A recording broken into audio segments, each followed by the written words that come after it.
Welcome to the Reticle Up podcast, where I, 3-Gun Kenzie, will be interviewing competitive shooters, hunters, fishermen, archers, entrepreneurs, and outdoorsmen.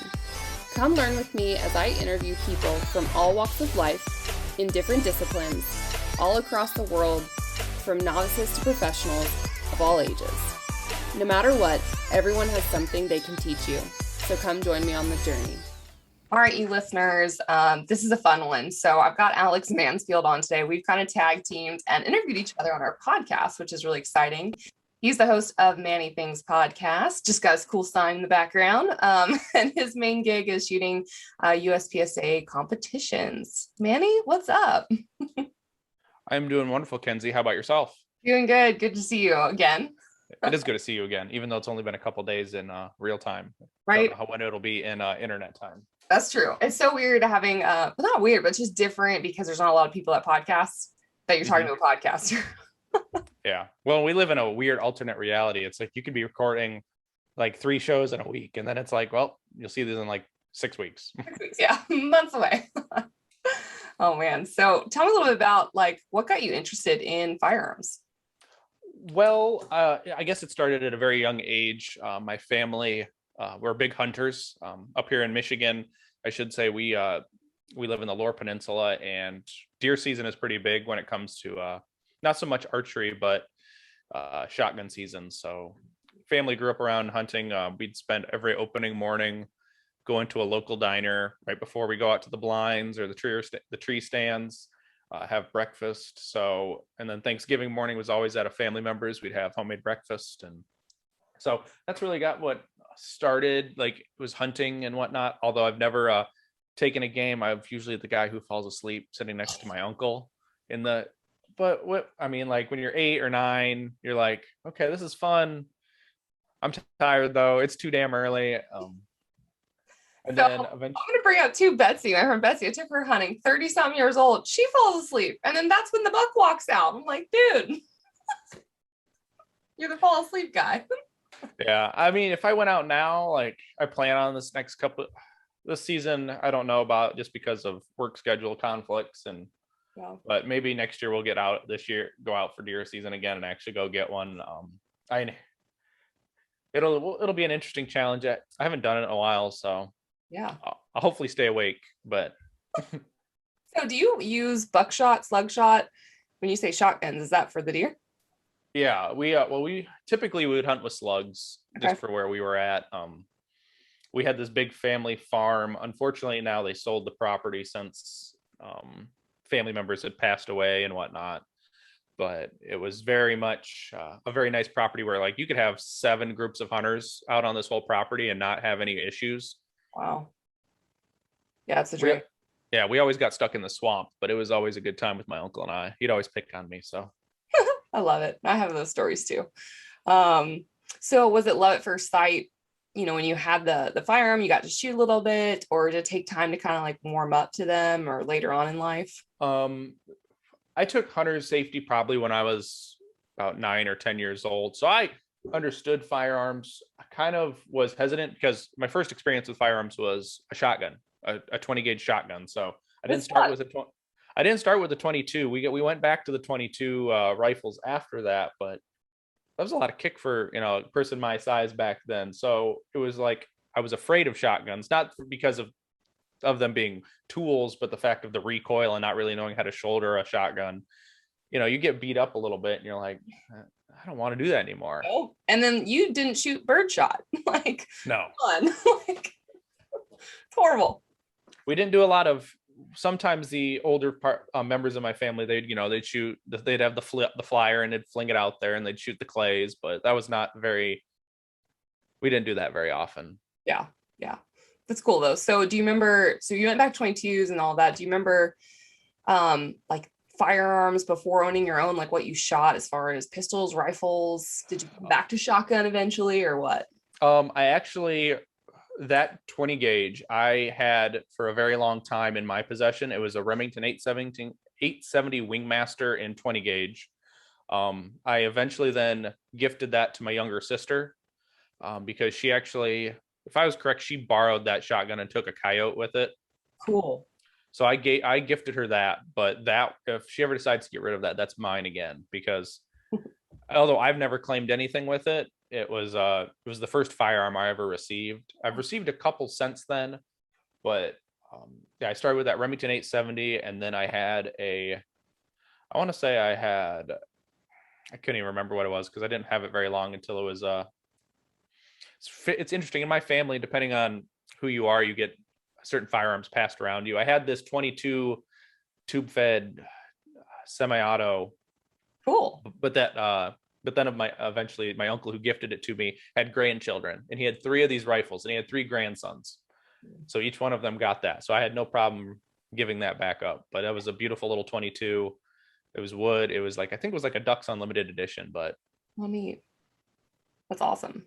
So I'll say this on my side. My dad has bought like 700, I'm sure, firearms so far for my nephew who's 6, right? And I just saw the 22. I saw these guns in the closet. And I'm thinking, you gave me one firearm, which was a Glock, appreciative, but you got this whole grander plans. What happened? Like, why didn't I get that?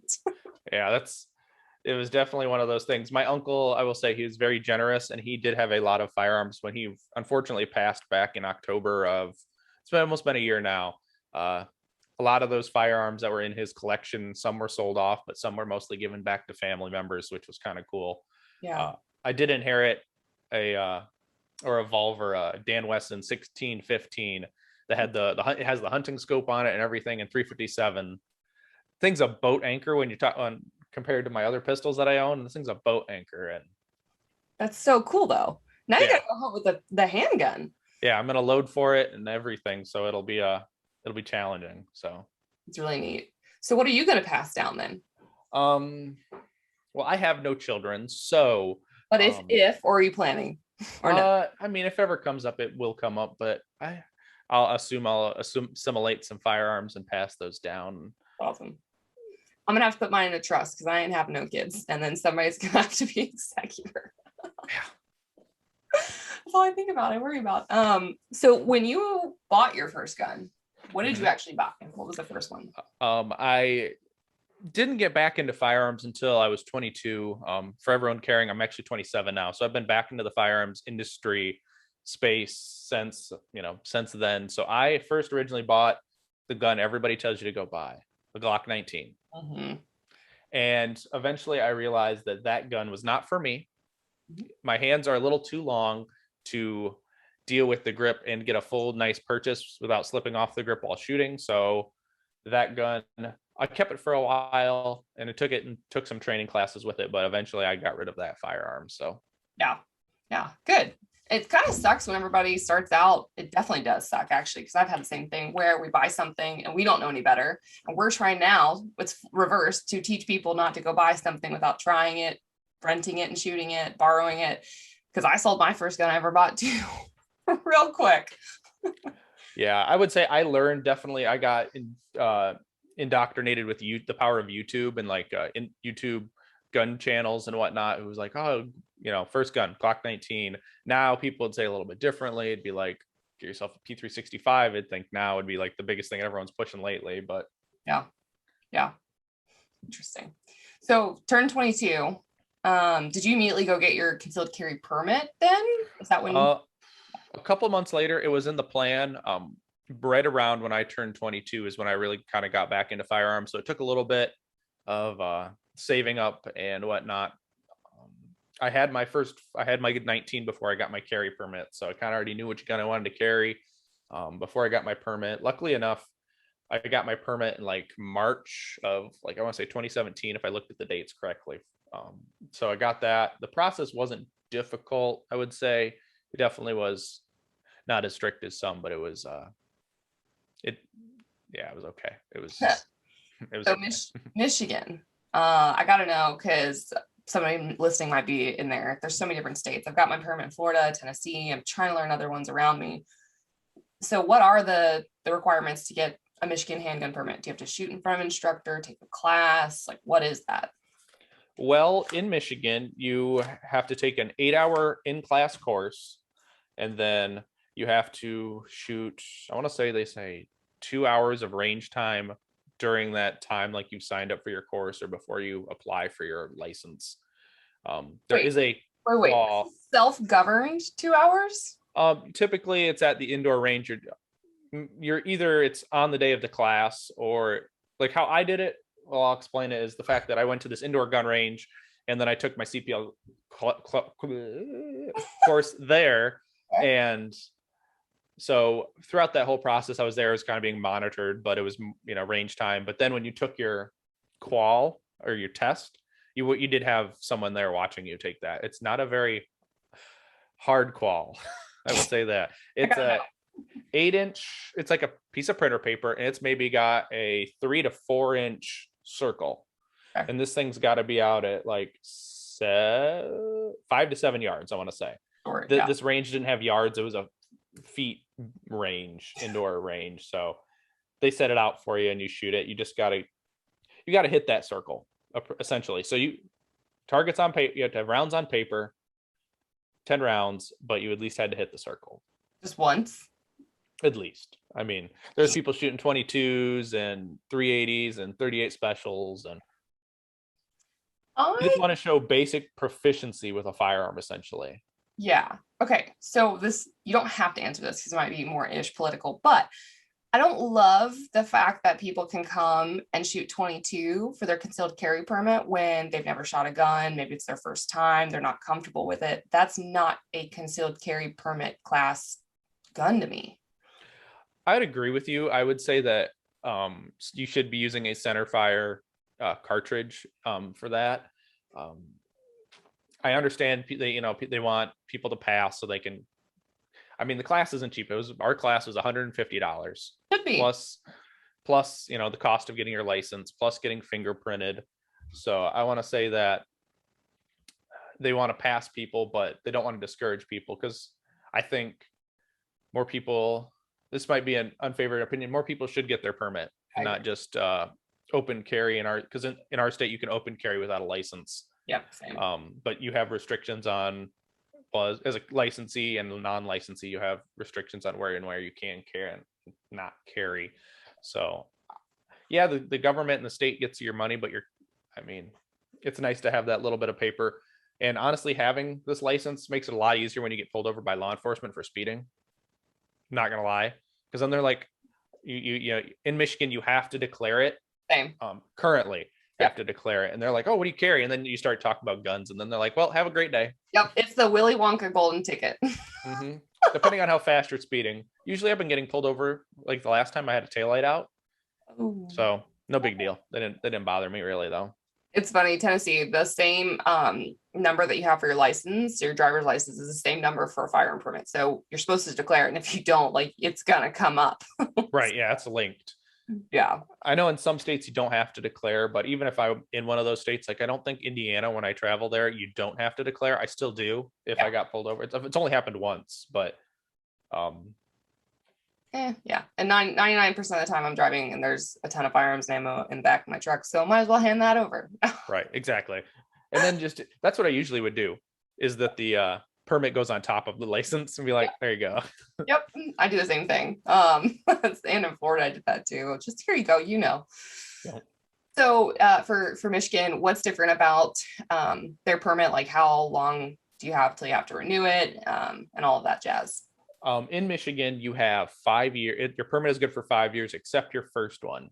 Depending on when you get your first one, it'll be shortened up. So I applied for mine in March. So then technically I would have till next March for my 5 years of having it, but they want it to sync up with your birthday. So it's like your driver's license. Gotcha. So you shorten your first round of licensing to like 4 and whatever months. But then your next year, it renews on your birth. In 5 years, it expires on your birthday. So then you have to renew it. But they give you 6 months of notice advance to get it done, and you can do it online. So frustrating.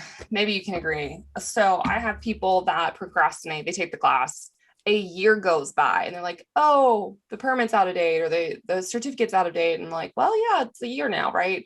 Or people are always talking, I want to take this class, and it's been years and they never do it. It's so frustrating. And the permit, same thing. Like I'm type A though, but I get my renewal notice in the mail. I'm doing all of the activities like day of trying to get that done so I don't have to think about it. because people have had their license lapse and then they have to retake a class all over again. I don't know if Michigan's like that either. Because I asked this because I have a family member who took the CPL course with my wife. My wife has her permit as well. More for the fact that I can be more lax about leaving a firearm in the vehicle. Yeah. Because she has her permit, so it's okay. Yeah. Depending on your laws and what your state allows, guys. So I don't want to give you too bad of information, but don't be negligent.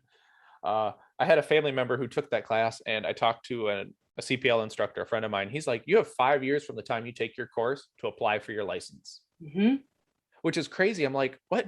Laws change so fast around here. It's like, how can you say that the lesson you took 5 years ago is applicable today for laws? It's crazy. I mean, it's nice that they don't have to retake a course because they just moved into their own domicile, so that I want them to have their permit and, you know, have some firearms in their home. But yep, Tennessee, you can wait 8 years. You can have yours expire and you can apply anywhere between 1 and 8 years to still get the renewal. Yeah, it's bullshit. So anyways, I won't digress too much in there, but I want to know, I always ask people this, what's your why for wanting to carry a gun? Well, I would say that to be a good person, it's like I was worried about my wife and my safety, but it was like I liked guns and I wanted to carry a gun, to be honest with you. I'm like, I was watching all these YouTube videos and I was like, oh, this is kind of cool, you know. And you see them on like USCCA's YouTube channel, or everyone's talking about 5 reasons why to conceal carry, and like that looks cool, you know. But I really have dreams. I'm working on finishing my college education, and I'm planning on going to our police academy here whenever things normalize again, because I don't want to deal with COVID and schooling. I mean, I've been going to secondary schooling since 2014, not knowing what I really want to do in life. But so I kind of carry for my personal protection. But I'll give you the cop-out answer. You know, just protect you and mine, and being responsible. I mean, you're not going to need that gun 99.9% of the time, but the one point, you know, that point odd slim chance that you need a firearm to defend yourself or get out of a sticky situation, I'd rather have it and not need it than need it and not have it. Beautiful. That's like the mantra to live by. So for you, like, how did you figure out where you wanted to conceal and how you wanted to carry? And I have to know, do you have a drawer full of holsters like I do? It's a box. It's a big tote. It's not full yet. I learned fairly quickly that I wanted to appendix carry. I tried the 4 o'clock in I don't want to bash the company, but there was a garbage product, the Alien Gear hybrid holster, like it's like a synthetic crossbreed essentially, but it's not very good. Okay. Yeah. So it's got like it's like a neoprene backer with like a metal insert in the back, and it's got the all you had to say was neoprene, and I'm out. I mean, it was nice and cool and comfortable, but it was a crap holster. I then went through a couple of custom holsters made by a local guy that you could buy at the gun shop. So, you know, Glock 19 or whatever they had. Cool. But then I think my next best holster I think I went to was, I found this company called Alpha Concealment at the time. They're making a decent product, but compared to today's new technology standards, it's not a holster that I could recommend because I broke it fairly easy. I think it's a telltale sign when a Kydex maker uses Kydex for their wings, because they break all the time. It's not a hard plastic. It's a moldable plastic. It's not made for forces undue on to hit.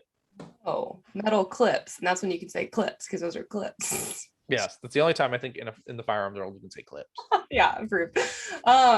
So when you figured out concealed carry, you figured out your setup. Now, how did the mental stuff change? Your mindset, awareness, people? Like, I want to know how you felt. You know, that first week of carrying too. What were you sweating as much as I did? I did the what you're not supposed to do, the tuck and grab and mess with your shirt. I always did that at the beginning. Still today, depending on what shirt I'm wearing, it might happen where I'm like, oh, I need to like fix this or readjust my belt line a little bit, but I will make sure I'll go to the bathroom or something and fix it, because it's like sometimes your pants just don't sit right. Yeah. And it's like, oh, there's a grip. I mean, I know it, but it's like I know that the common person doesn't notice it. But I fairly regularly adjusted myself, which you really shouldn't do. But and I felt everyone was watching me, but Yep. in reality, no one is watching you. I think every single concealed carry owner has to go through that. There's no way to tell them don't do it. Mm-hmm. You feel it. It's on you. It's a new responsibility though too, Mm-hmm. for sure. And I honestly think finding the right holster for you is key. When Yeah. you're fighting gear, it doesn't make any better. Mhm. Get a good belt, get a good holster. You have to. Yep. How did your clothing change, or did your clothing style change? I will say, even before I started carrying a gun, I've been wearing tactical pants. I wear, this is a shout out to LA Police Gear. I've been wearing the Urban Tac Op pants for about 6-7 years now. Cool. They're very comfortable. They have lots of pockets. They hold everything I need them to hold. They don't look super tactical because I wear them in multiple different colors. Like, I don't wear the black ones. I don't wear brown ones. So I wear Ranger OD green, like, and gray ones. Mhm. So I've got, like, you can look at my closet and like, there's all the pants. And I still have my first pair, and that's how good these lasted. Yeah. They're very well designed. They're very nice. I was talking to John Vleeger. You had him on your show already, but I talked to him about some of their products, and they're really nice products. I like their pants. I used to in the wintertime I'll shoot in their pants, or in the fall. So Yes. they're nice. I like their pants. But my shirts, I wear gun shirts, I wear t-shirts, I wear hoodies. I mean, other than my wardrobe really didn't change. But I was already wearing the gun guy stuff, but I don't wear a 511 baseball cap with a Velcro patch. Unless I'm at a match when I'm wearing my notch gear hat. That's that. I love my patch hats. I have to wear a patch for every single day of the year. Yeah, well, I just wear one patch. It just says "Go fast, don't suck." Yeah. I want mine to say, like, tread lightly, stay upright, or don't fall. I really want go fast, don't fall. Yeah. No, go. I want it to be something, not go fast necessarily, but something like stay upright, don't fall. I don't know. We'll figure it out. Bill will figure it out. No, I haven't told him, but I think there'd be a meme, and I don't want to go through all that. So. True.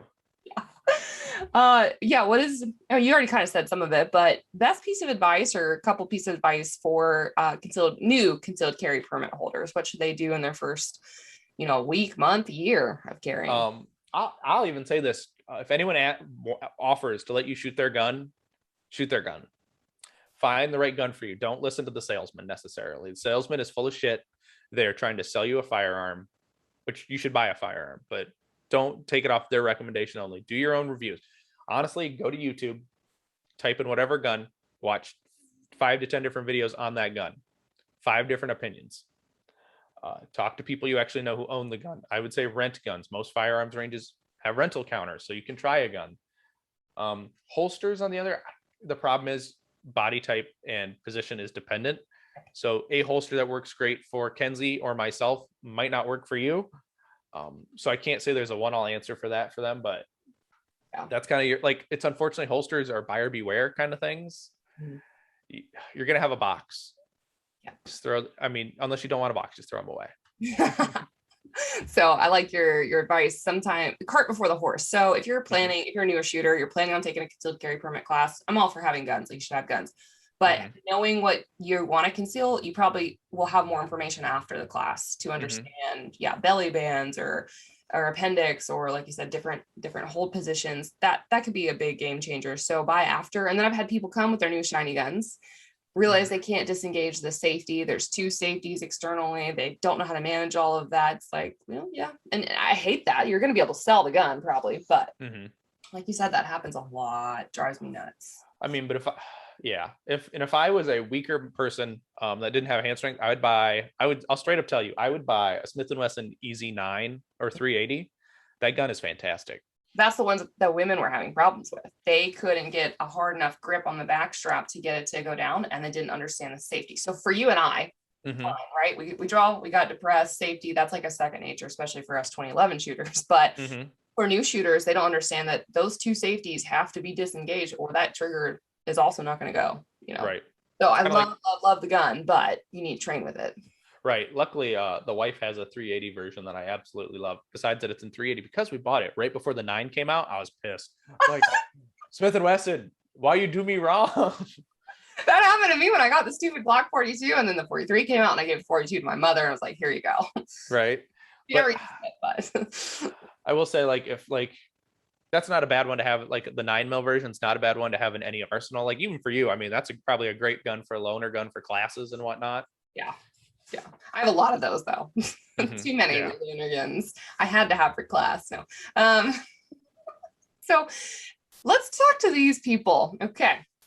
You and I both have it in our states: constitutional carry, open carry with no permit, permitless carry, whatever you want to call it. Those people kind of sometimes won't take a class because they don't need to take a class, right? So I have two questions for you. Okay.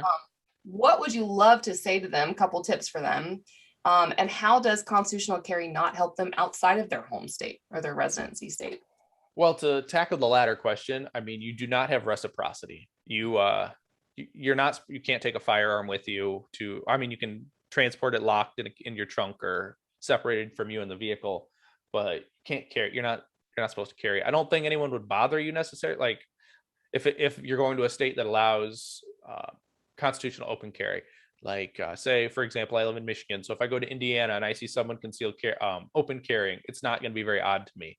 Do I know if they're a Michigan resident? I don't know, because I'm not getting it in somebody's shit who's carrying a gun and ask them, and it's none of my damn business, to be honest with myself. So, but I apologize. What was the first half of that question? What would you like to say to those people that are open carrying or constitutional carrying? They have no class, no education. Maybe they know shooting, but maybe they don't. What would you like to say to them, or what advice would you give to them? I honestly would tell them, if I would try to persuade them to get the license. Yes, it's going to cost you about $300 in an investment to get your license and the fees involved. But I would honestly recommend them go take formal training, not a CPL, not take a CPL class. But yes, I would try to persuade them in getting a license. But I honestly, in my area, I live in a very rural area. I hardly see any open carriers. Yeah. It's maybe once every 6 months I'll see an open carrier. Yep. Pro or con when it comes to open carry? I would say it's a con, because one, like say if I was walking in a convenience store, and someone decides to rob the place, you're going to get shot first. And the fact that most people don't pay a goddamn enough attention to what's going around to them. Like, we have these wonderful things called mini supercomputers in our hands, but everyone's fairly too distracted to look at this and pay attention to what's going along. For a while, I was very big into the OODA loop, observe, orient, I can't even remember the whole loop of it, but I was very looking around all the time. I'm still observing at this point, but it's not as obvious, and I'm not as stressed. Yeah. When you first become a concealed carrier, you're always looking around thinking, someone's going to come get me. No, but most people don't pay enough attention as it is. Yeah. You're totally labeling yourself as the first target too. You want that blend in, gray man, all of that good stuff, because you want to be the upper hand, the surprise attack that they're not going to see coming versus the open carry.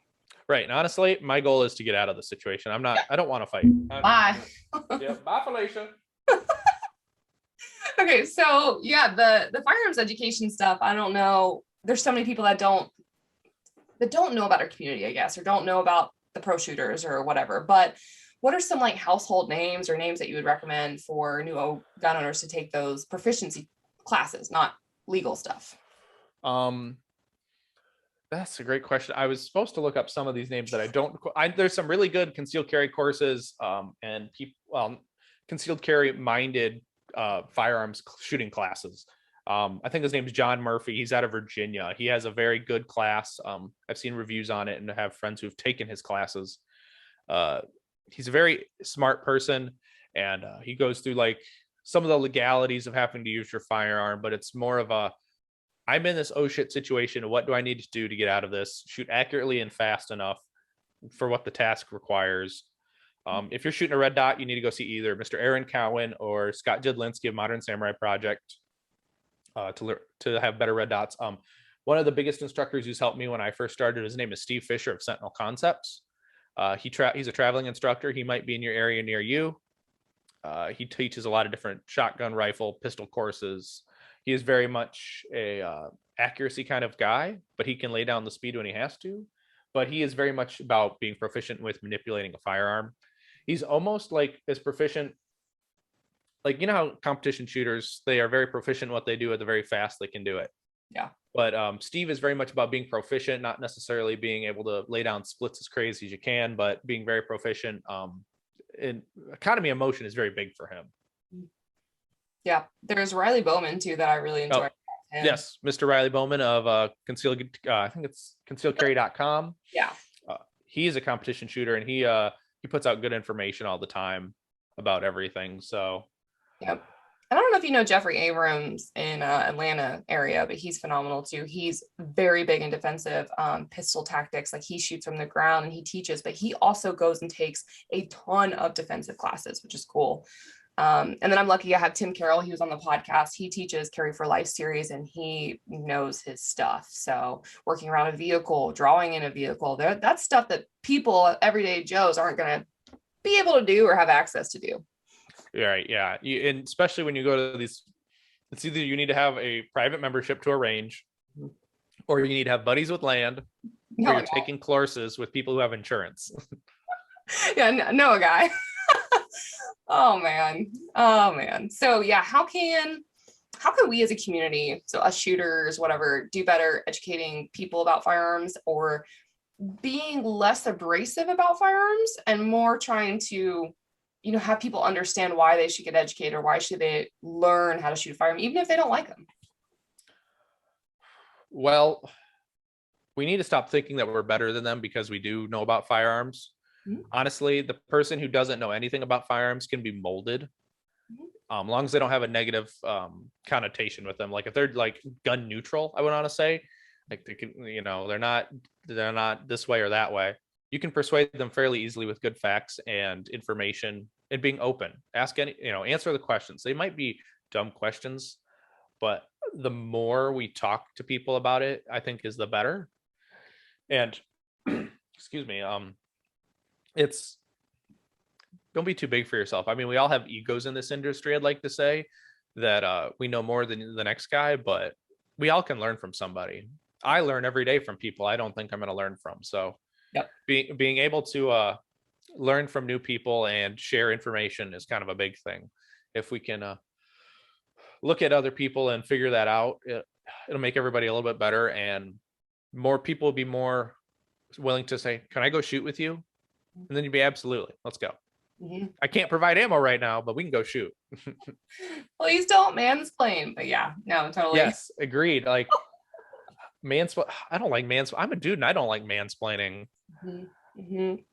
It's awful when I don't go to gun stores. I would love to. I would seriously love to. So I'm not against local shops, but I know more than them and I don't want to know more than them. And I'm not trying to say I know more than them, but they just think that they know more. And then they go into mansplaining and I'm like, dude, I can't.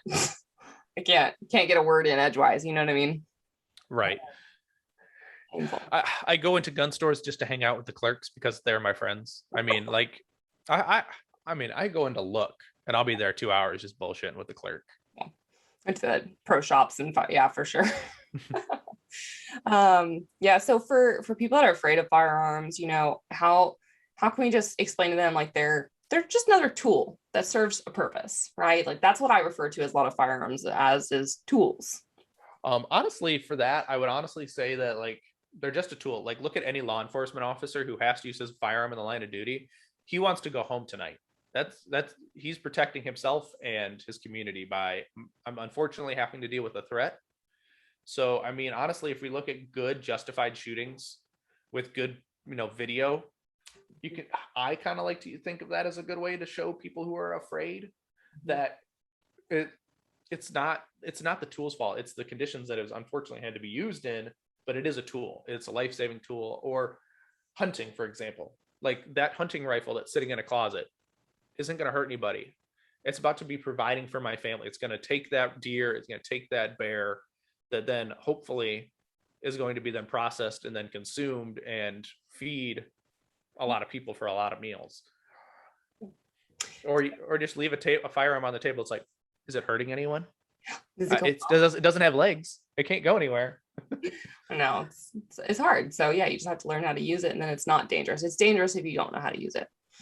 Just like if you had an electric saw and you put it in my hands, I don't know how to use it. It's dangerous even for me. Yeah. Well, that's why they have safety, and everything's got a safety guard. Everything has safeties, or like even when you talk about like a power saw, you've got to hit the button, and then you've got to remove the guard. And honestly, I think you've even talked about this on your podcast. Like children shouldn't have access to firearms until they're mature enough.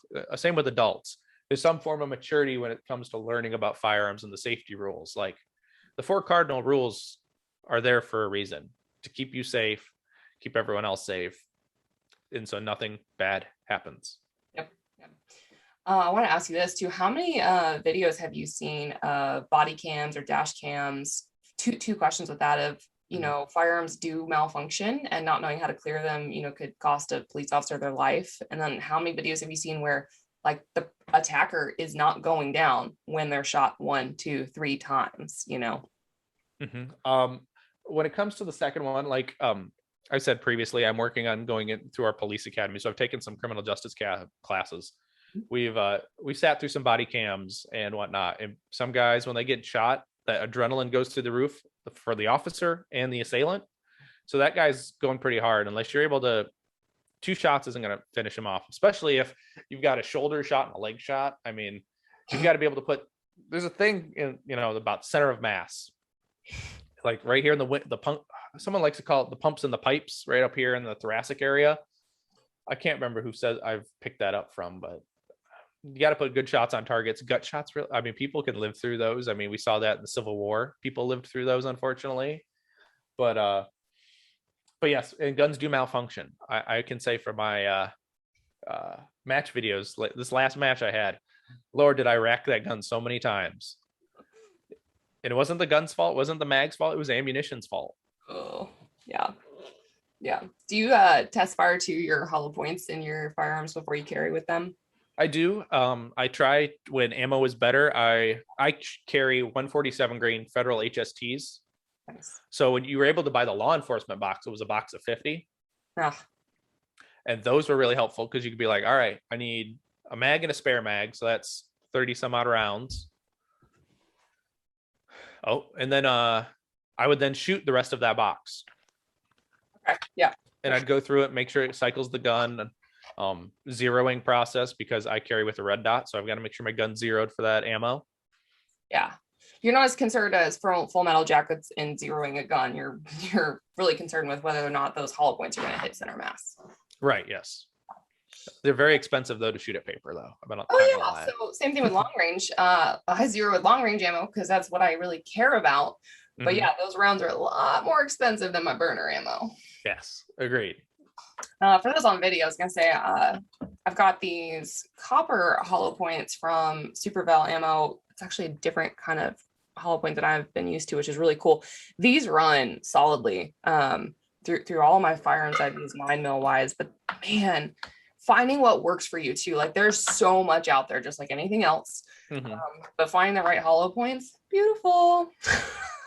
I mean, I remember watching, if you guys are interested, you can go check out Carry Trainer, Mickey Shook. He's a firearms instructor in Illinois. He loves Supervel. He's got some great content on that. As Kenzie might know, and you probably all learn, is that I love plugging people who've got more information on something than I do. I absorb knowledge as well. So it's like, I'll point you, you can always get pointed in the right direction. I might not have the answer, but I can get you an answer. Exactly. I like the gel tests for everything. Hopefully I do some of those. I was told by one of my clients I work with here that I get to do some gel shots soon. I'm like, come on, slow-mo video, please. Jello shots? Gel, ballistic gel. But yeah, okay, Jello shots after. There you go. Fun fact about Kenzie, I love Jello shots. Yeah. Yes. Too many of those and we're done. So do you have any mottos that you live your life by? Yeah, I do. It's a catchphrase I say after every of one of my my content. It's get out and do the things. And I kind of came up with my motto I was sitting on the couch watching TV, looking at my phone. And I'm like, what am I doing with my life? To be honest with myself, I was wasting time, wasting energy into stuff that really didn't matter. And I was like, I want to do things. I don't want to give myself, I can't do that because X, Y, and Z. I'm too out of shape. I'm too busy. No, I'm like, make time. The thing I also say is like, we talk about shoot sooner. Well, do something sooner. Don't wait. Don't procrastinate, get it done. So like if I've got a free minute here, and I'm just got a project I'm sitting on, well, I got 5 minutes. I can go work 5 minutes on that. Mhm. So there's a couple things, but like I said, get out and do the things. Don't life's not life's not going to come knocking on your door. You need to go knock on life's door, because life is way too short, and if you don't experience it, all you have is regrets. Yep. And now the time is now, not tomorrow. Don't start tomorrow because you're already a day behind. Start today. Ooh, I like that. You need a new banner now. Yeah, I need a lot of banners. This for the video listeners, this is made by Bill Duda of Mr. Go Fast Don't Suck himself. It's a very good priced banner for how big that is. It's a 4 foot by 6 foot banner, and that was less than $50. You just said go fast, don't suck itself. I mean, he might, but I don't know Bill's We're gonna take it preferences. seriously, but that's what you said. We're gonna take a brief intermission. No. Oh God. Oh, so you started, your own podcast. So for people listening, now that you haven't this podcast, this is what you're gonna go listen to next. Tell us about yours, and what it's about. Well, the podcast is Manny Talks Shooting.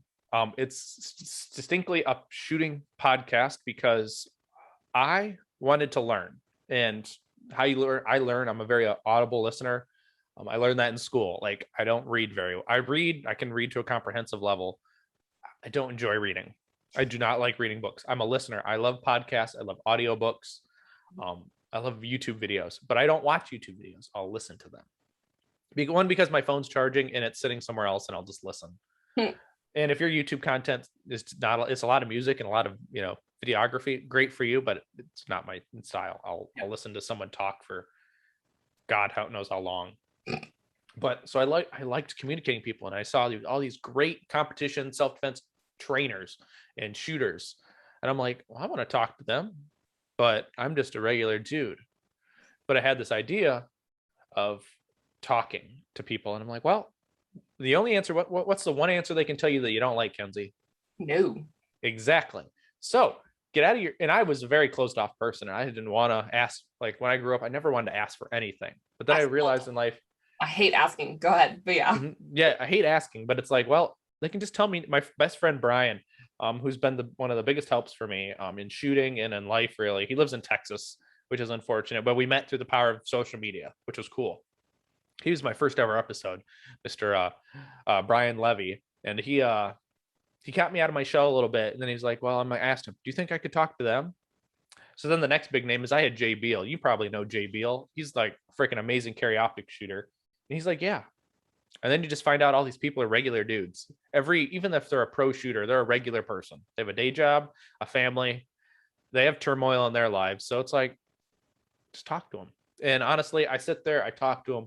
We pretty much have a conversation like this, a little less structured, but there's still structure to it, and it just goes off the rails. And we have a great time for an hour and a half, hour and 20 minutes, however long I get it to record for.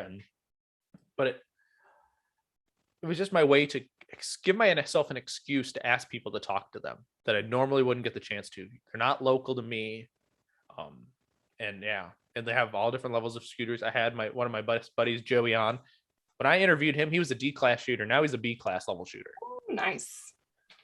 So you kind of see the progression in people too. And it's really cool that you can learn from people under your skill level and over your skill level. Mm-hmm. So why did you start it? When did you start it? And when did you first get the idea of doing a podcast versus launch date? I would say I started it back in February of 2021, I want to say, or it was early first quarter, at least. I started it.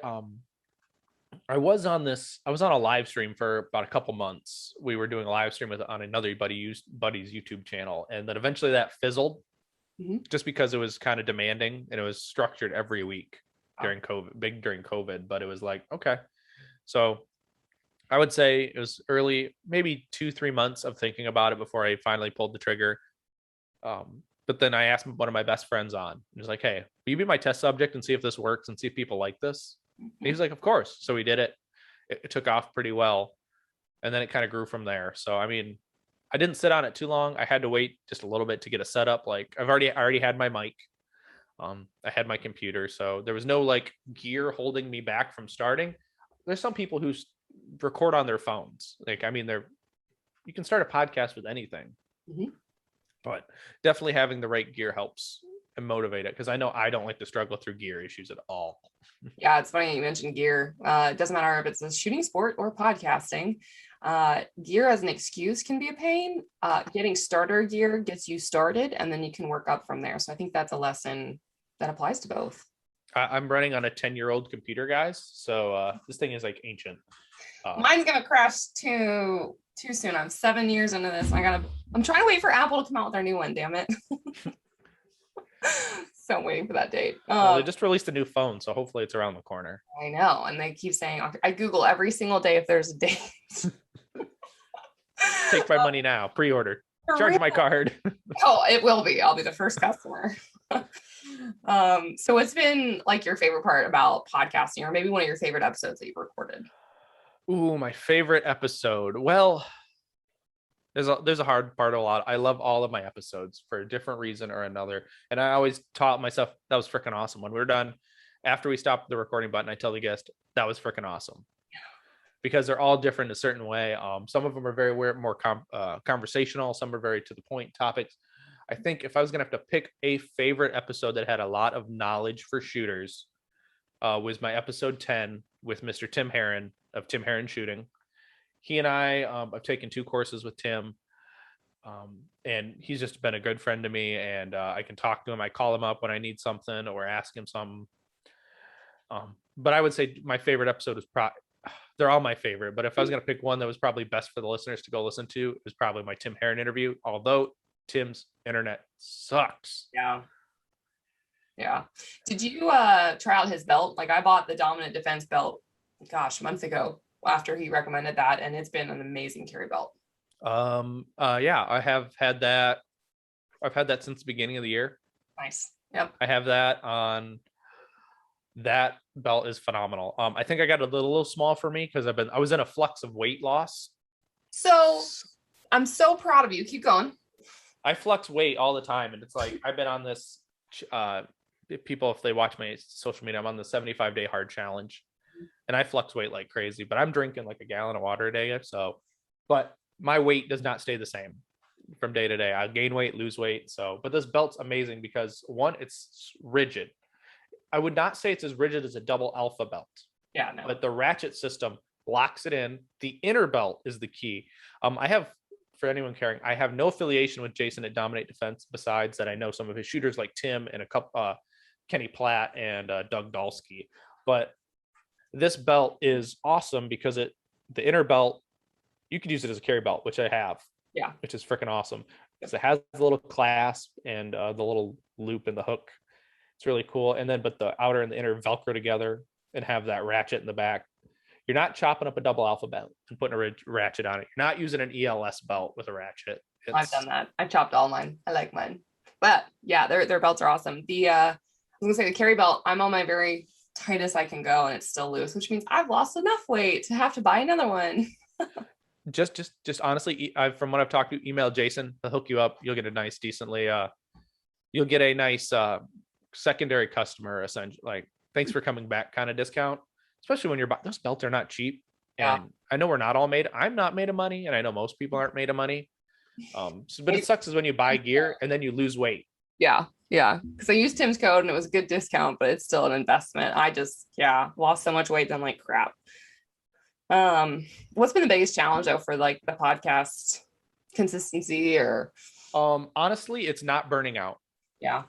It's not that I love doing this, but the fact is, dealing with a schedule at work, dealing with the home life, you've got to dial in the schedule. I try to accommodate my guests as much as absolutely I can possible when it comes to time scheduling. I work a second shift job. I work in the afternoons till midnight. So typically I have to record in the morning unless I'm able to make a variance in my schedule at work and record in the daytime, record at night. So I do my absolute best to accommodate my guests, but still trying to have balance in my life, because for a while I was just slamming these so hard. The fact that I was not making life at home better. So I had to find balance and not have so many shows recorded ahead of time where I'm like, oh, we're recording today, but you're 2 months out. Because no one, like, honestly, as a guest, or as a podcaster, I would hate to have my guest expect their show to come out in a week or 2 weeks. And then I'm like, yeah, you're not out for another 2 months. Oh goodness. Yeah. My original format was going to be bi-weekly, and it was going to be every other week. And I'm like, no, that's one. I have too many recorded up to this. When I first started, I had too many recorded up. I'm like, no, we'll just do a weekly. Yeah. And then if I miss a week, it's no big deal for me, because I took a month break a couple weeks, I just started back up. Yep. My viewership is right back where it was, even after taking a month off. So honestly, if you take a break, come back to it refreshed, it's not as bad. Nice. Yeah. I'm trying to actually, sorry, your episode will come out later, but I'm trying to cover my butt for when I'm gone for 14 days of nationals, and I'm gone this weekend. So I'm taking 3 weeks off pretty much in October, where I'm like, I can't go that long. Right. I guess for me, but yeah. It's funny. People are like, do you have the time to start a podcast? Obviously you don't. I don't. We wanted to learn. Or I hear people all the time, people that don't want you to win or are not doing the things and want you to fail are the ones that are going to be the naysayers and the negatives, right? But the people like you and I applaud you for putting through a podcast. I know what it feels like, know what it has like for work. But like these people that, I want to write a book. I want to start a podcast. I want to write a blog. And they never freaking start. Mm-hmm. I don't know what to say to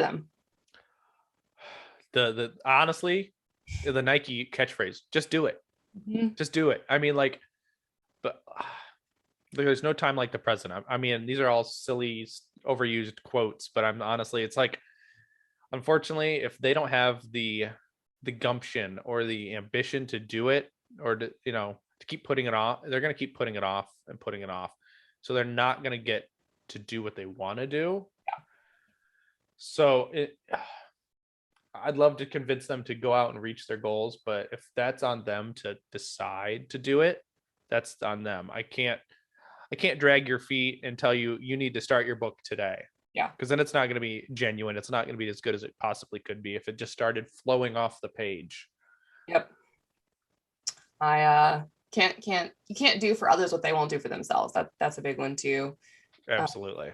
And like for me, I hate it when I give my word or say I'm going to do something, I'm probably 900% going to go do it. And even if I don't want to do it, I've already said I'm going to do it. So I have to do it. Mm-hmm. It might take me a minute, but if I said I'm going to do it, I'm going to do it. Yeah. Oh man. So what was your goal was for learning? Obviously for the podcast, you want to learn and meet new people and talk to people. What do you want people to learn from you online, on social media, and remember about you? One, if I'm going to say I want anyone to learn from me, is that anyone can do it. Mm-hmm. I'm some Joe Schmo from Michigan who's going out there shooting, having fun, learning, communicating. Is that anyone can do anything. You don't have to you can have no money. You can have no time. You can still get it done. You can do it. It just takes a passion. And honestly, if you've ever read the book, you've read Winning in Mind, right? Yep. So if you read Attainment by Troy Basham, he says one of the 12 steps of becoming an elite performer is having passion. So if you have passion for what you do and what you want to do, you can go anywhere. I can be the best shooter if I've got the passion and the drive to go finish it and do it. I can get it done. I might not be a world champion, but what my level of success or what my level of participation is, I can then go and be successful because I have my passion. I have my drive to do what I want to do. To remember about me, I would honestly say is the fact that I did it. I went out and did things. I didn't let anything hold me back at this point. Yes, financially you can be held back to doing what you want to do, but take it in steps, take it in bites, take it in chunks. You don't need this elaborate podcasting setup or YouTube studio or office to do what you need to do. I started in my basement and now I'm up on the first floor now, but I share this room with my furry children, my dogs. So, it takes steps to go from a basement studio to a nicer office to a solo office with a door that no one else goes into. It all takes steps in that. But Alex, success is overnight. I mean, one step at a time. I mean, if we're going to think of success is overnight, I'm going to make that success by getting up in the morning, putting my pants on, and getting to work. Yeah. It takes years of stuff that people don't see behind the scenes to get to where you want to be. So, and I honestly say you don't even need to take years to be successful. And honestly, you honestly can, I can be successful by getting out the door, going to work, doing something I love, and then I have success for the day. Like, or you finish the day not wanting to kill somebody because work, like my day job, I deal with a lot of, I mean, everyone deals with stupid people, right? Yeah. I deal with that a lot. I'm like, why are they, like, you ask upper management, why are you doing this? And they're like, because I want to. And then you're like, we've done this 10 years ago. Didn't work. Yep.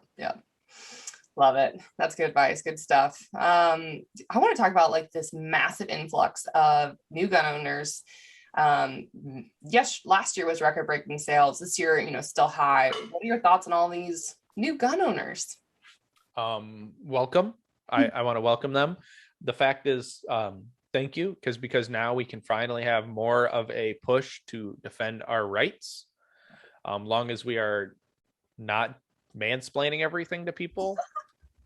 I mean, I like the new gun owners. Welcome. Let's get you some training. Let's get you in some classes. We got to get you some training, even if it's a 4-hour, this is how this gun works seminar. Because a lot of people, when they were afraid during the Black Lives Matter riots and other riots due to George Floyd, learn to speak today. It's only Thursday. God, it's like a Monday.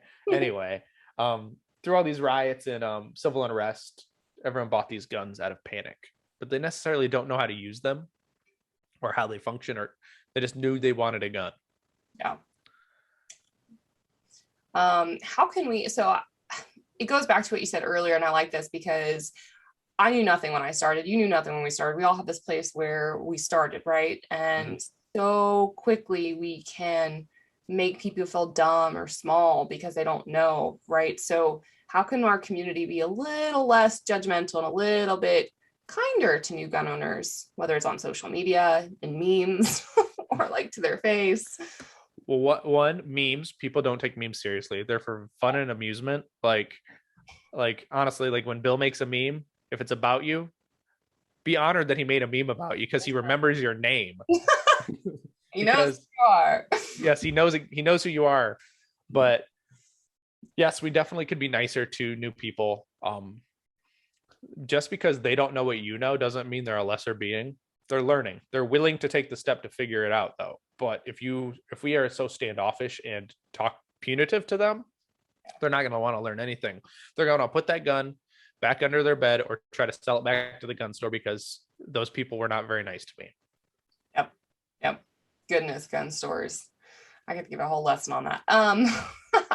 So for the media out there on firearms, of course, our accounts and a lot of people are definitely suppressed on social media, but for you, like what accounts or sources do you follow online on social media that others could really value as a resource for credible information, not just paid information or, incentivizing people for certain companies or whatever? They're actually legit educational.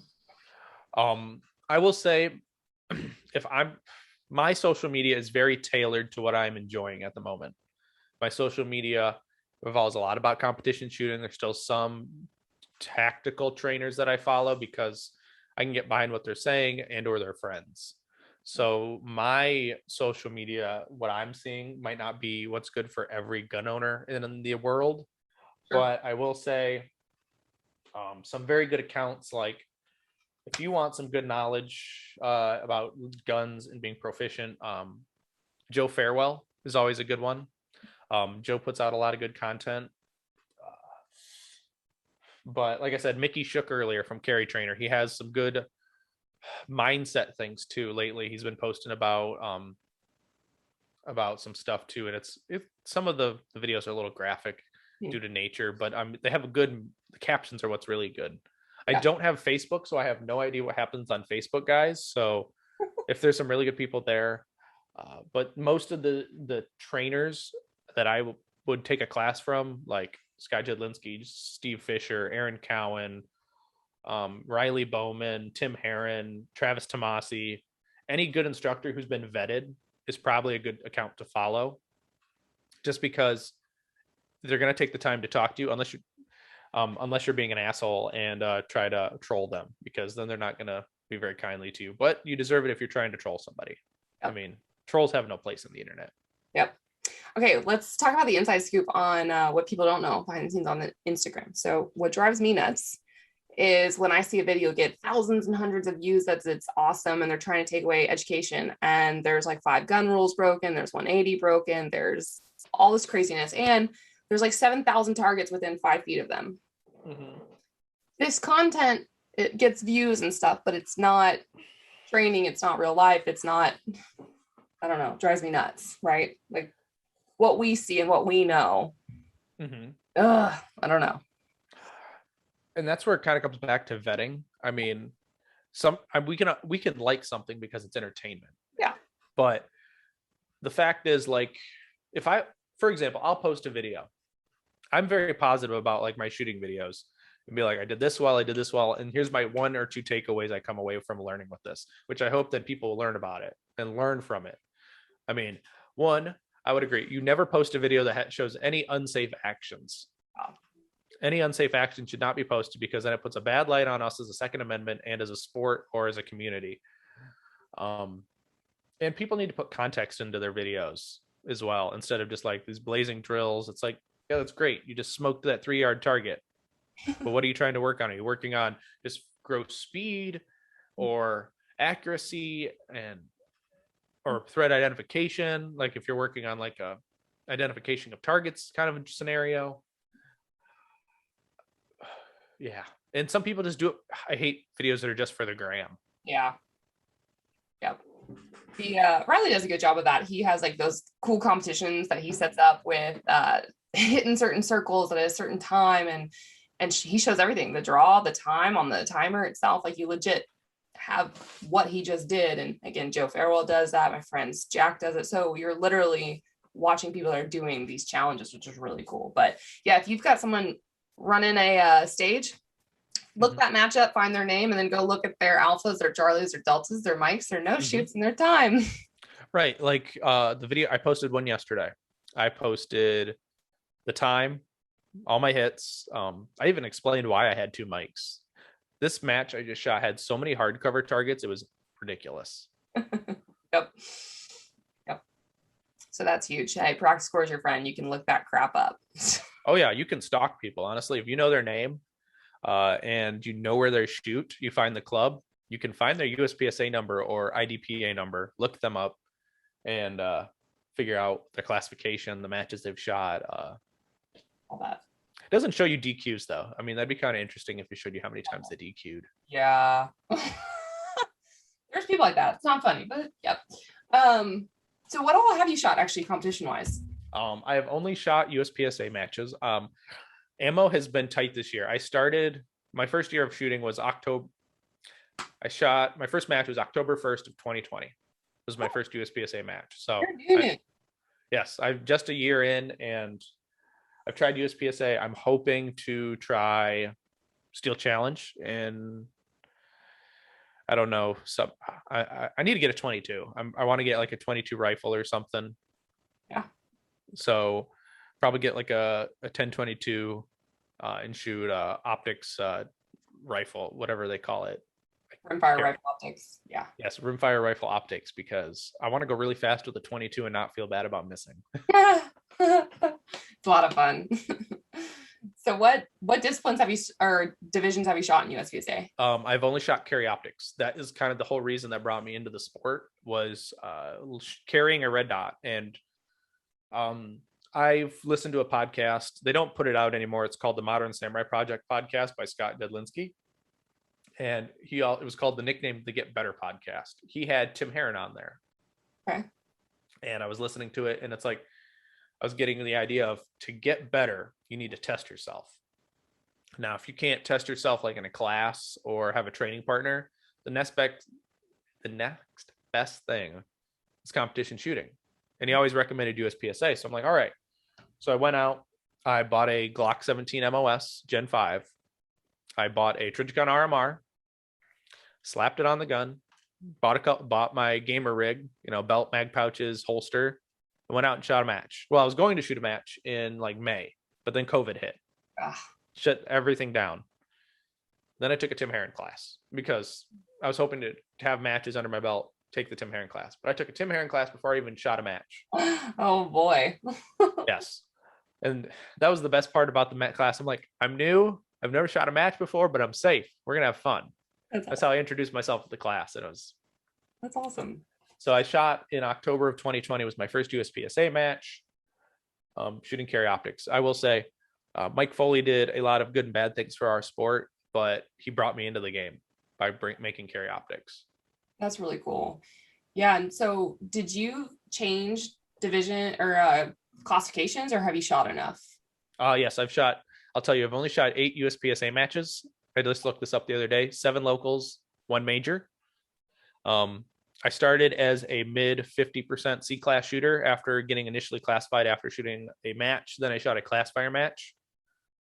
But now I am like a 63, 64% B-class shooter.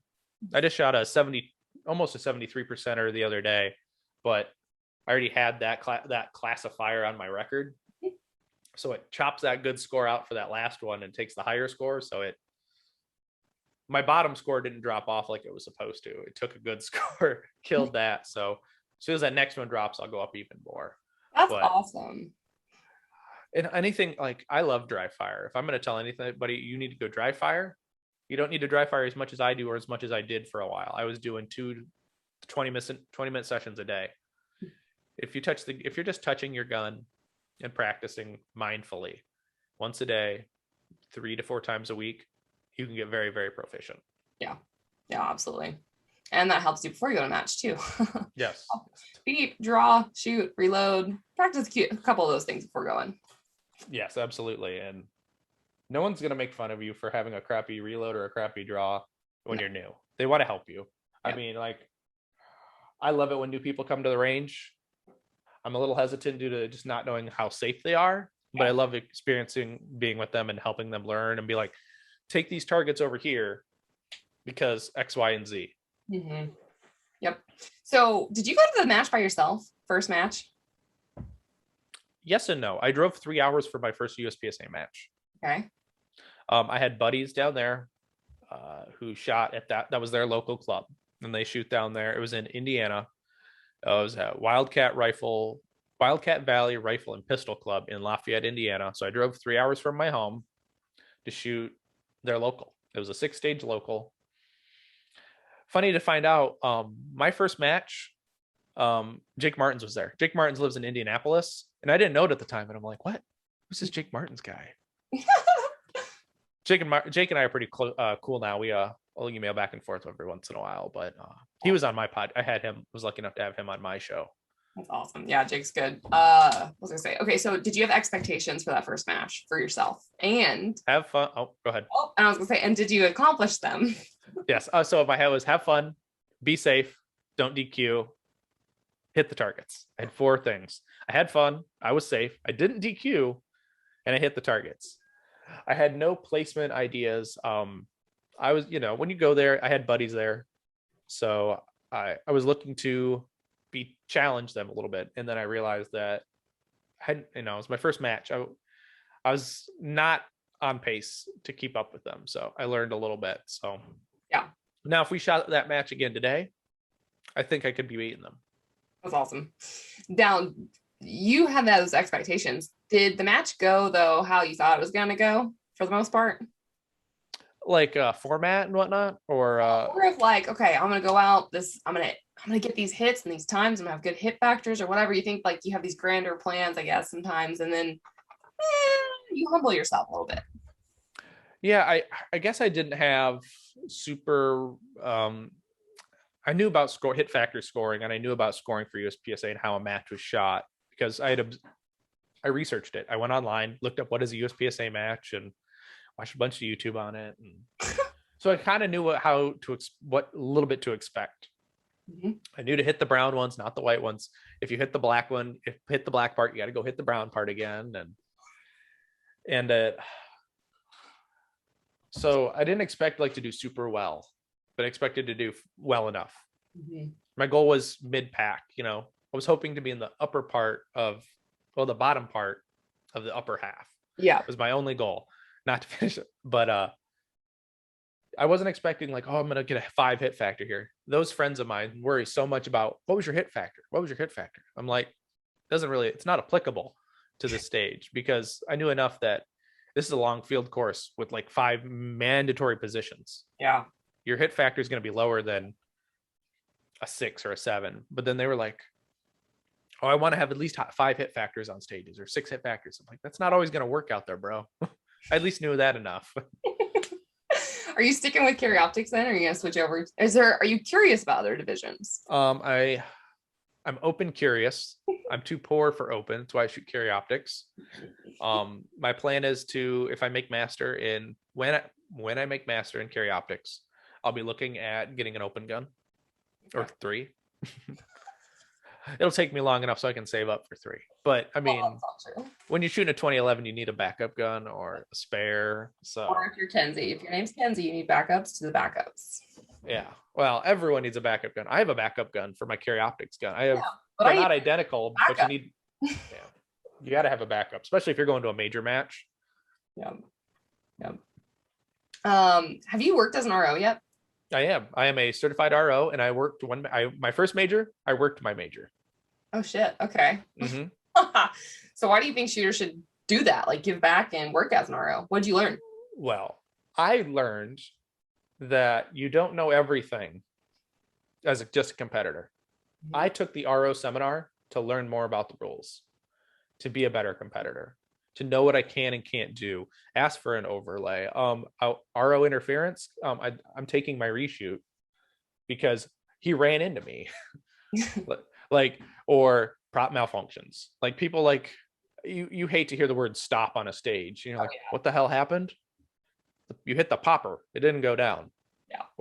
And it's an activator. We're reshooting you. Get to the end of the line.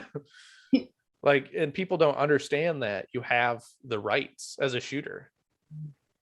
And if you don't know how to use your rights, you lose half the battles, because there's a lot of things regular competitors don't know.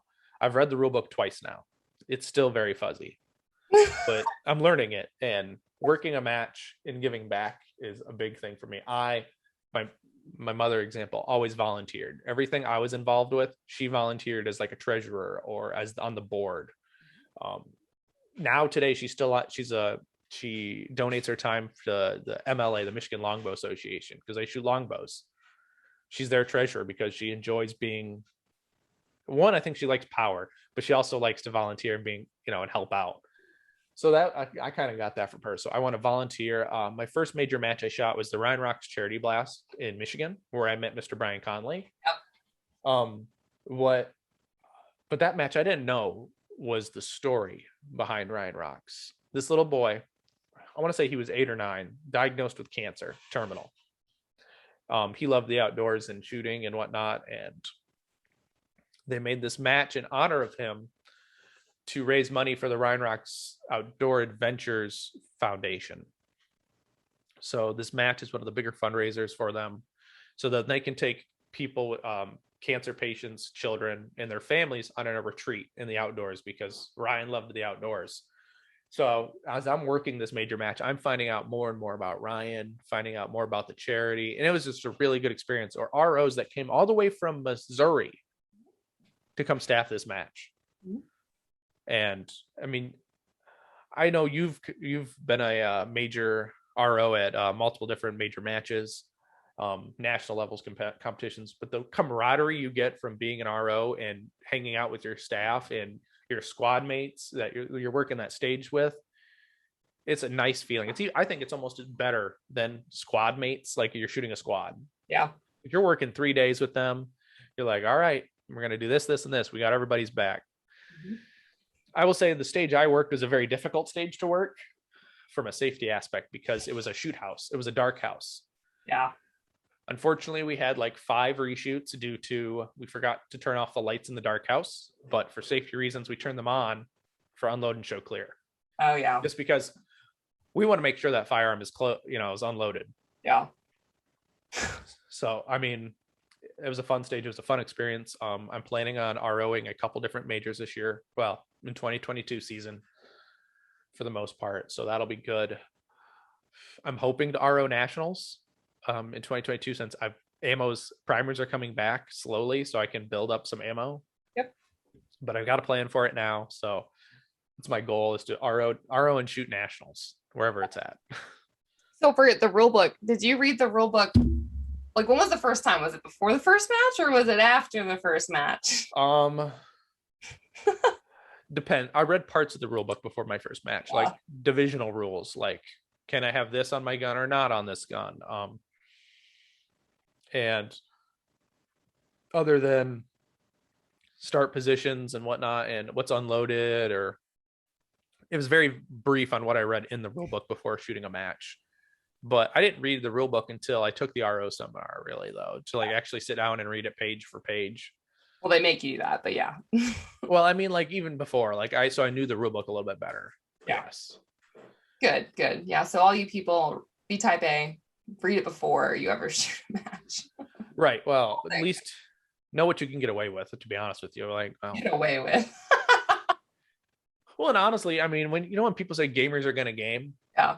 I mean, it's like they just know the rule book. It's not really gaming. It's the fact that you didn't write it properly to how you intended it to be. Like some people will complain standing outside the shooting area.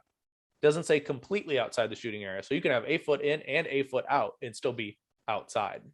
Yeah. Reading those start positions is really fun and interesting. Also, it's not though when you're an RO. So like for us at nationals, for example, or any match, we'll walk stages and then we'll be shooting the next 2 days. Well, when we show up the first day, this happened at 2 Gun, they change every single start position, every single box, every single whatever, because they realized that we could have gotten away with murder and changed it on us. So then we had to learn a whole new stage plan. It just sucks, but that does happen. Write your stage briefs specifically. Yes, very. And that was the thing that we had to, working in that first major I worked, we had to verify that the written stage brief was locked tight and solid. Luckily, our stage was start anywhere in the shooting area. Yeah. So it wasn't too terribly bad. Yeah. My favorite is just shoot stuff from the shooting boxes. No, I don't like shooting boxes though. No, but like inside the shooting area. Yeah. Shoot it as you see it. Just shoot. I like that. Oh man. So yeah, become an RO, get certified, help out. It is a lot of fun. And then a lot of our sports take care of the ROs and they let us shoot for free. Yes. And sometimes you get to win a gun or two. Yeah. I mean, honestly, that's kind of why I became an RO, is because then I'll say I am financially challenged, everyone. The fact is, I mean, I don't have infinite money to go spend on the shooting sports. Oh. So a way is, okay, I can volunteer my time and get a free match, get a free hotel out of it too. So I can stay there. Not that I'm trying to exploit the system, but it's how you can do things. So if you want to go shoot majors, you're not exploiting, they need it. And that's why it saves me a ton of money, and I've got the time and I can work anywhere. So it works for me. Right. Yeah. And it costs you the time of not being able to do anything else. But the fact is, like, take vacation days off work for myself, or just block it out and that's my job for the week.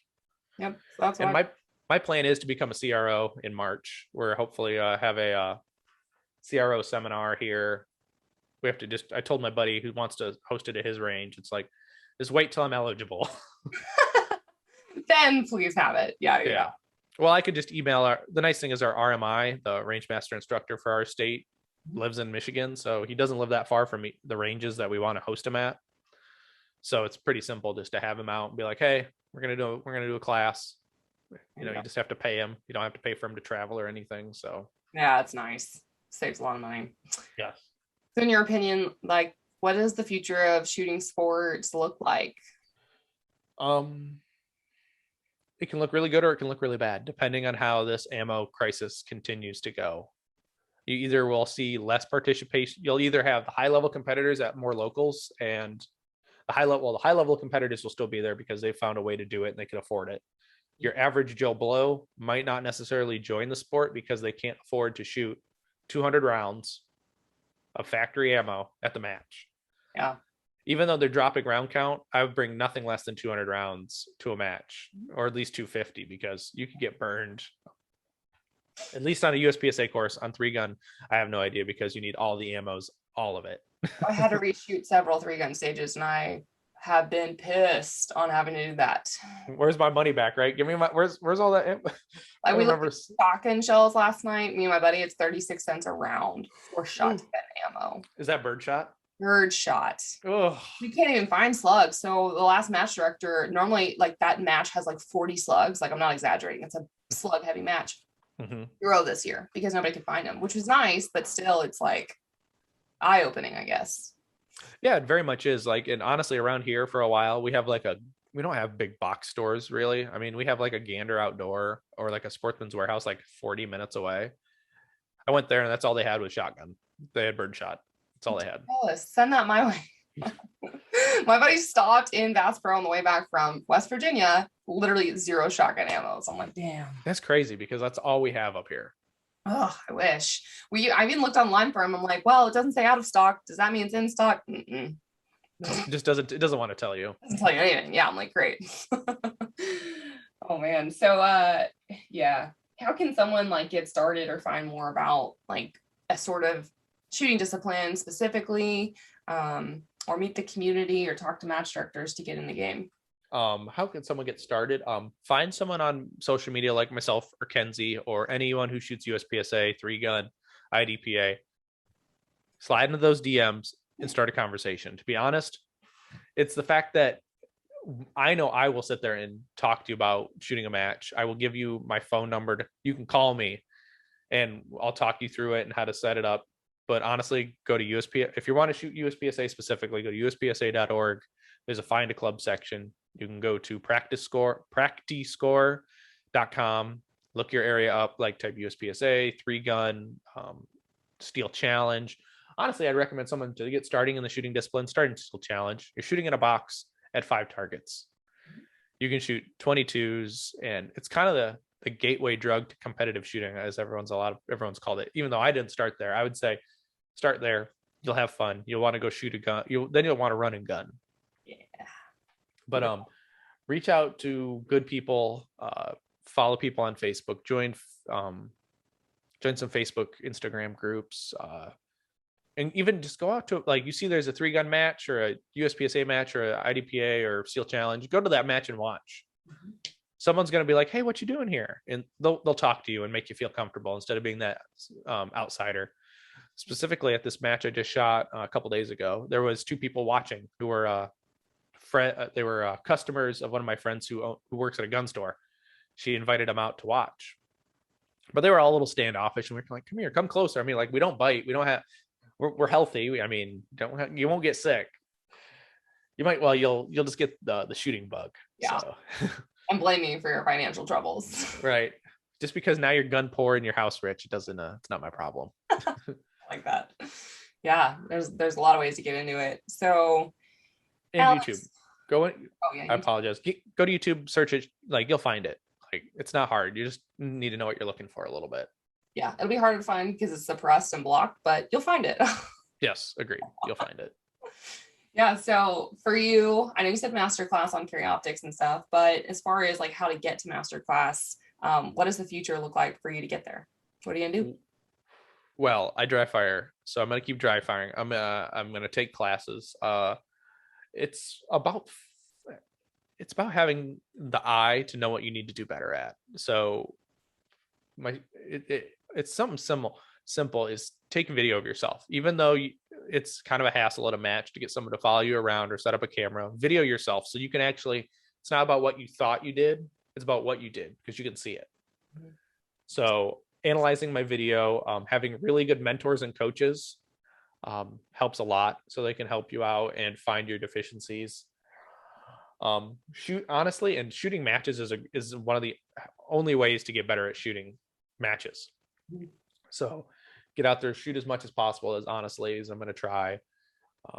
Go live fire practice. That this year has been ridiculously. I survived this year on 2,000 rounds. Nice. This whole season. That's nothing. I mean, it's like, honestly, it's a sad thing to say, is like I've shot less than 2,000 rounds this year. I don't know. It's part of it. It's definitely especially when you're trying to find, it's the fact that you can't find it in person. You got to find it online. You're paying hazmat to ship it to you. And it's like, yep. Lord. At 7 cents primer, it sounds great. Ends up being 12.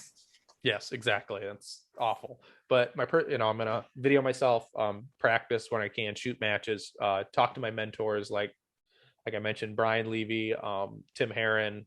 I'm planning on hopefully either taking a Tim class again this year or maybe a Mason Lane. It all depends on ammo. If I don't get more if I had no more primers for the rest of the year, for 2022, I would have an okay season, but I wouldn't be able to take a class. Yeah.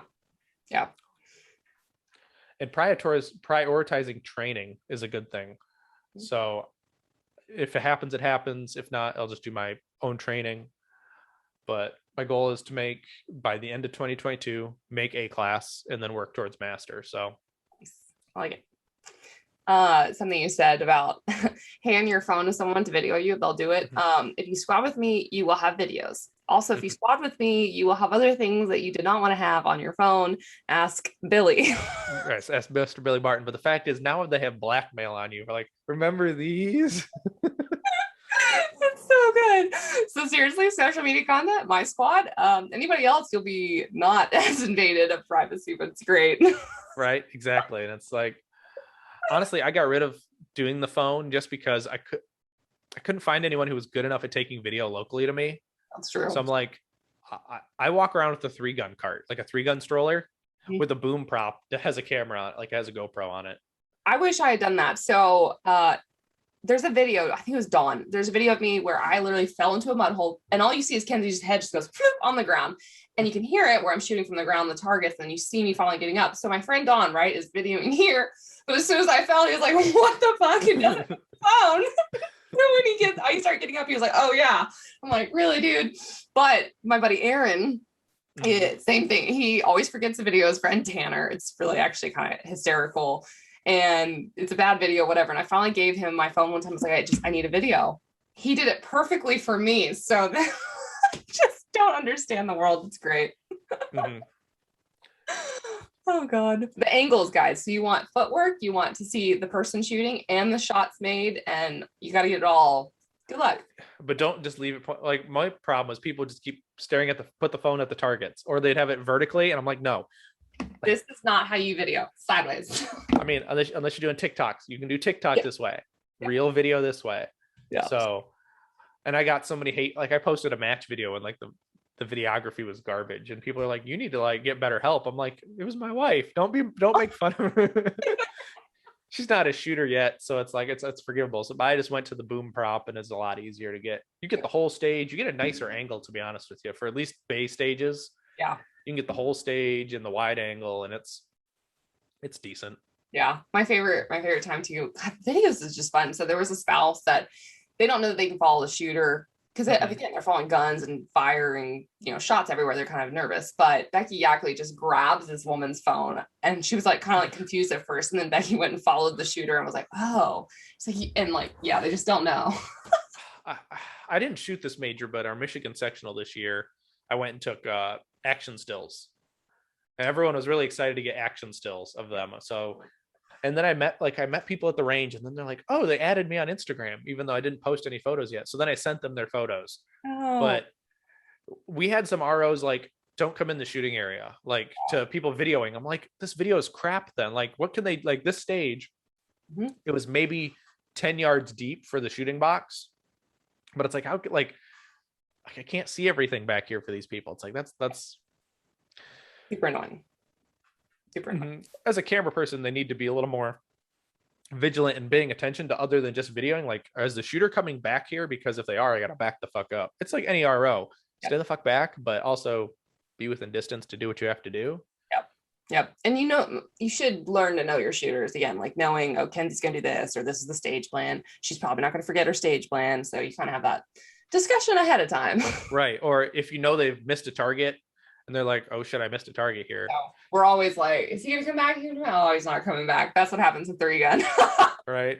Well, then the funny is like when you're watching the video, the commentary behind the camera is always hilarious. It's my gift to the world. Oh man, Alex, this has been fun. Any final thoughts that you want to leave listeners with here? Well, I'm gonna do my stupid catchphrase. It's not stupid. It's get out and do the things, guys. Honestly, get out there. There's no day like today. Tomorrow is not the time to start. It's today, because you're already a day behind. Mm-hmm. So get out, do things. Don't let anything hold you back within reason. Small steps, micro steps. If that's what it takes, don't be afraid to ask questions, ask people. The worst they can say is no.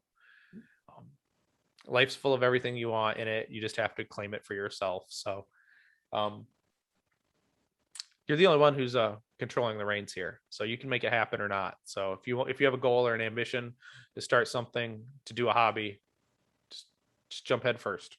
Just go. Love it. So how can people find you, your podcast, on social media, on YouTube and all that jazz? You can find me on Instagram. I don't have a Facebook. That might change. I might make a Facebook just because I might be able to grow my audience just a little bit. And that's at Manny Things _ because someone had Manny Things, which made me mad. So Manny Things _ on Instagram. YouTube is just Manny Things. The podcast you can find on any podcasting platform or YouTube, because why not post it multiple locations? It's Manny Talk Shooting. It's on the Manny Things YouTube channel. Website may be coming. I've got to figure that out. I got to up my game. And honestly, guys, I'm still learning social media as it is, because I'm head first just jumping into it. So, but you can find me. Hit me in the DMs if you hear this and want to chit chat. I am more than willing to talk to you. I'll give you the time of day you want, and I'm not too good for anybody, so don't feel ashamed. I'm just a regular guy. Same. Well said. That was beautiful. Thanks again for coming on. Thanks for sharing all of this and your advice. And I'm excited to see what you do in 2022. So we're going to have you back on to tell us how you made A class. Absolutely. Anytime, Kenzie. I'm more than willing to sit down and chit chat with you. It's always a good time. It is. It's a lot of fun. So thanks for listening, and tune into the next episode of the Reticle Up Podcast. Thanks for listening to the Reticle Up Podcast. Be sure to subscribe wherever you get your podcasts and on YouTube. Follow along on social media at Reticle Up or 3 Gun Kenzie.